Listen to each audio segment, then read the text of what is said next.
सहारा India परिवार के मुख्य सुब्रत रॉय सहारा की मंगलवार रात मौत हो गई। लंबी बीमारी के बाद सहारा श्री ने मुंबई के अस्पताल में अंतिम सांस ली। सहारा श्री के निधन के बाद सहारा के लाखों निवेशकों के मन में बस एक ही सवाल उठ रहा है कि अब उनके पैसों का क्या होगा। क्या सहारा में फंसा पैसा उन्हें अब मिल पाएगा? क्या सुब्रत रॉय सहारा की मौत के बाद क्या उनका पैसा भी डूब जाएगा? तो दोस्तों, आज हम आपको इन सवालों के जवाब देंगे इस वीडियो में और आपको बताएंगे कि आपके पैसे आपको कैसे मिल सकते हैं। अगर मिलने हैं तो बने रहे हमारे साथ वीडियो के एंड तक। दोस्तों, इससे पहले हम बात करें कि सहारा के इन्वेस्टर्स को कैसे पैसे मिलेंगे, उससे पहले हम आपको बताएंगे कि सहारा परिवार इतना बड़ा नाम कैसे बना, क्या थी वजह जिसकी वजह से वो बाद में डूब गया और उसकी बदनामी हुई। दोस्तों, ये कहानी आजादी के 1 साल बाद से शुरू होती है। बिहार के अरिया में एक बंगाली हिंदू परिवार में सुब्रत रॉय का जन्म हुआ और उनकी अचानक ही डेथ हो गई थी। सुब्रत घर के बड़े थे, जैसे कि अमूमन हर भारतीय परिवार में होता है। सुब्रत के साथ भी वैसा ही हुआ। वो नौकरी करना चाहते थे पर घर के बड़े थे, इसलिए परिवार की सारी जिम्मेदारी उनके ऊपर ही आ गई। फिर उन्होंने बिजनेस करने के लिए इधर उधर हाथ पैर मारे पर उन्हें उतना नहीं मिल पा रहा था जितना कि उन्हें जरूरत थी। वो 30 साल के हो चुके थे और उनकी शादी भी हो चुकी थी। उस वक्त वो अपने स्कूटर पर बैठकर नमकीन के पैकेट्स बेचा करते थे। उन्होंने इस दौरान ऐसे लोगों को बहुत करीब से ऑब्जर्व किया था जो रोज काम पर जाते हैं पर कुछ भी सेव नहीं कर पाते, जैसे चाय वाला या ऐसे ही कई सारे छोटे मोटे व्यापारी। सुब्रत रॉय ने 1976 में एक चिट फंड कंपनी सहारा फाइनेंस की शुरुआत की और जब इसकी शुरुआत हुई तो बस इस कंपनी के ऑफिस में 3 लोग काम करते थे। मात्र 2000 रुपए लागत से सुब्रत ने अपनी कंपनी की शुरुआत की थी और अगले 2 सालों में उन्होंने इसे सहारा इंडिया परिवार में बदल दिया। जब 80 का दशक आया तो इसकी बहुत अच्छी ग्रोथ होने लगी। एक दौर ऐसा भी आया जब सहारा लोगों को हायर करने लगी थी। उन्होंने फाइनेंस से शुरू किया लेकिन यही नहीं रुके। इसके बाद उन्हें रियल एस्टेट, मीडिया और होटल के बिजनेस में भी पैर रखा और अपने अलग पहचान बनाई। उन्होंने सहारा 1 टीवी चैनल, राष्ट्रीय सहारा समाचार पत्र तक चलाया जो काफी टाइम तक चले भी।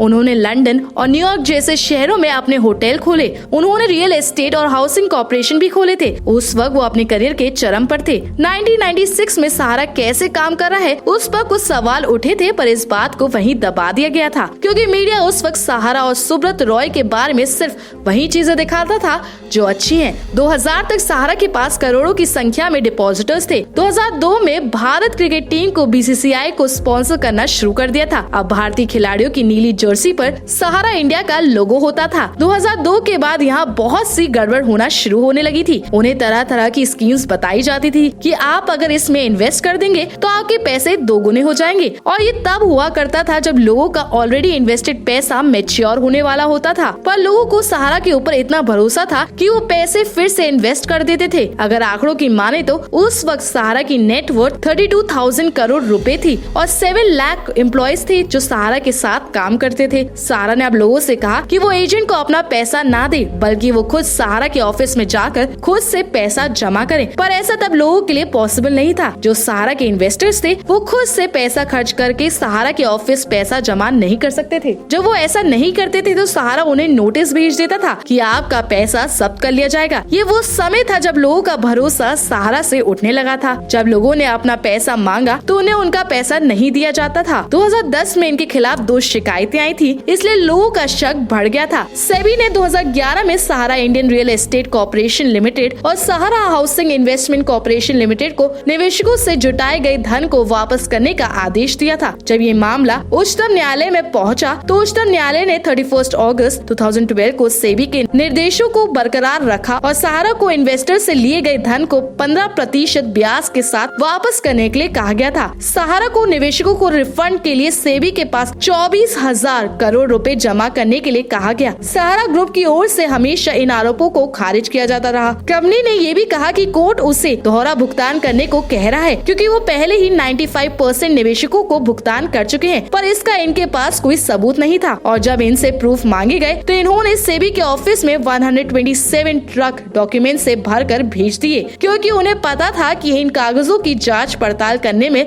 सालों लग जाएंगे। जब ये ट्रक मुंबई पहुंचे थे तो मुंबई की सड़कों पर जाम लग गया था। पर सेबी ने जब इनके डॉक्यूमेंट्स की जांच पड़ताल करना शुरू की तो उन्हें पता चला कि इसमें कई फर्जी नाम और फर्जी पता था। ये सारी चीजें खबरों में लगातार बनी हुई थी। वो इंटरव्यू पर इंटरव्यू दिए जा रहे थे। इन्होंने सुप्रीम कोर्ट की अवमानना की थी, इसलिए इन्हें गिरफ्तार कर लिया जाता है। 2016 में उन्हें बेल मिल जाती है। 2030 में ऐसा अनुमान लगाया जा रहा है कि जिन लोगों का पैसा इसमें लगा है वो वापस मिल जाएगा। आपको बता दें कि सुब्रत रॉय सहारा के निधन से रिफंड की प्रक्रिया नहीं होगी। केंद्र सरकार ने हाल ही में सहारा के निवेशकों को उनका डूबा पैसा वापस दिलाने के लिए पोर्टल लॉन्च किया है, जिसकी मदद से सहारा निवेशकों को उनकी निवेश की दी गई राशि वापस दी जा रही है। केंद्र सरकार ने कुछ महीने पहले ही सहारा रिफंड पोर्टल लॉन्च किया गया था। सहारा श्री की मौत से इस रिफंड प्रोसेस पर कोई असर नहीं होगा।